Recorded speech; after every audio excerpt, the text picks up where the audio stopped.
And now we bring in former Buckeye linebacker Bobby Carpenter. You also called the game for Big Ten Network today. Bobby, let's start with the elephant in the room. The elephant is also under center. We have Haskins, we have Burrow. We'll talk Tate Martel in a minute, but first, just Haskins, Burrow, who proved what today? I think when you look at this, both guys played really well. Neither one of them you could say stood out from the rest. Both of the guys went out and executed. They missed a couple throws here and there, but both were pretty accurate. Did a good job throwing the ball down the field. You saw a nice touch from Haskins, a nice touch from Burrow. Showed good pocket poise, but that's kind of what it's been all spring, Dave. Both guys went out there, played good football, had a poise, led the offense pretty well. Neither of them separated, and it's a good problem to have for Urban Meyer because both guys played well, but at the same point in time, you have decisions to make. And Martell didn't throw it too well, just 5 of 16, 28 yards and a pick. He did show a lot of athleticism, speed. He ran for 69 yards in that touchdown. Tate Martel, how much does he play this year no matter who wins the starting gig? I think it could be different because if you look at this, Joe Burrow is a guy that can run the football. He's a little bit bigger, built like JT. I think he can really hammer it up inside just because of his size. I don't think Haskins, not that he can't run, but I don't think he's as willing to run as Joe. So if it's Haskins, I think you see a lot of packages with Martell. He'll be out there probably in the red zone, be able to move the football down there. I think if it's Burrow, you'll still see some Tate Martel in there, but maybe not quite as much because Burrow is probably a much more willing runner inside the tackles. Now, I know it is dangerous to read too much into a spring game, but for me, the MVP would be Demario McCall.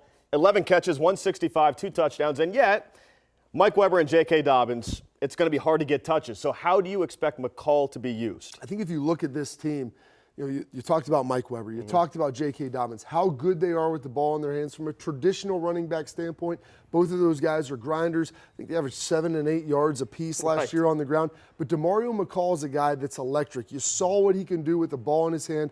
If he takes it from the quarterback or if he's out in the slot, he's very athletic. He can move, and he has great top-end speed. He, to me, is one of the few guys that can be a game breaker from the slot. A little bit different from Paris Campbell, and you love what you see from him. And Urban is really excited. If they can keep him healthy, I think he's a guy that could be a big addition to this offense. I was very curious going into this game how the receivers would play. Benjamin Becker had the best game, 91 yards and a score.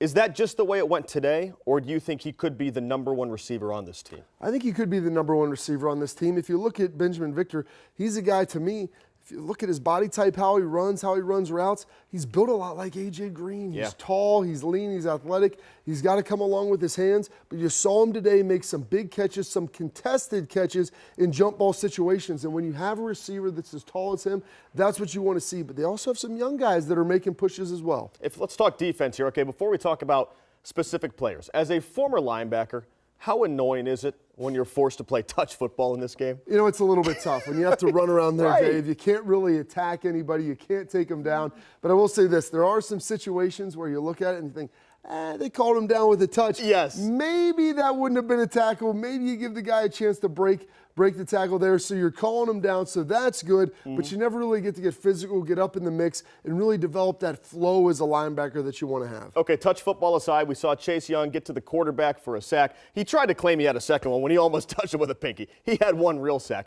Is it crazy to think that Chase Young could lead the team in sacks this season, given what Bosa, the attention he will draw? I don't think that that's out of the realm of possibility. Nick Bosa is incredibly polished. He looks a lot like Joey. Maybe he's even better than Joey at this point in his career. Very, very good player. But you look at Chase Young, and he's very appealing as far as his size, his athleticism. Not quite as polished skill-wise yet, and that's something that Larry Johnson and him have been working on, but a very, very good player. And with the attention you mentioned that Nick Bosa is getting, some of the guys inside, I don't think it's out of the realm of possibility for him to have double-digit sacks. Yeah, the only turnover of the game was that interception by Shaun Wade. How do you think the secondary played? Because there's a lot up in the air. New position coach, new guys in there. I think when you saw it, there were some plays made by the secondary down the field. They're going against some very, very good receivers here. Those guys are physical, they're tall, they're athletic. But I think Shaun Wade played well. Look at Marcus Williamson, who's probably playing a lot in the slot. Damon Arnett, Sheffield. These guys have really stepped up. And Okudah, who couldn't even play due to the shoulder, they have a lot of those tall, athletic guys who went out and made plays. And you have to understand this. As a defensive player, you're really hamstrung in the spring game. They're not running a lot of different coverages. They're not bringing any pressure. The quarterbacks know what they're seeing. So it's really just one-on-one, and it's a tough position to be in for a DB. But I thought those guys came out and fared very well. We saw a lot of the big-name guys didn't play a lot today because of injury risk. Is there an under-the-radar guy who maybe showed you something today, or maybe a name that fans don't know who you think could bust out this season? I think Marcus Williamson there out of Westerville South, Yeah.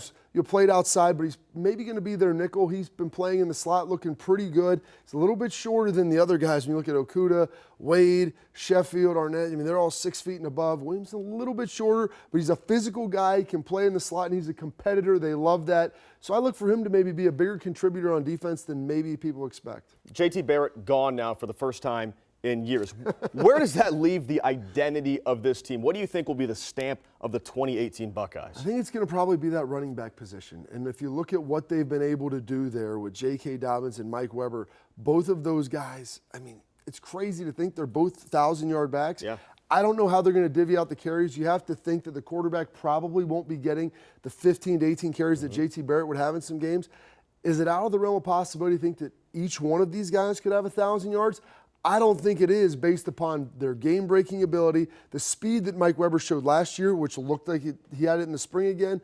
Both of those guys could be very good, and I think the calling card of this team will be the running back position. I said that to Tim May a few weeks ago on this show. He said I was crazy when I said they could both go for 1,000. I'm with you. Finally, how much does this game matter from a recruiting standpoint? Because we saw all these other schools canceling spring games or not drawing big crowds, and then you look there and you see tens of thousands of people at the shoe.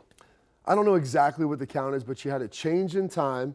You had the prospect of rain, but it's been the first nice week you've had in Columbus, Ohio. I know there were people in from Austin and Florida. Emmett Smith was up there, with his son.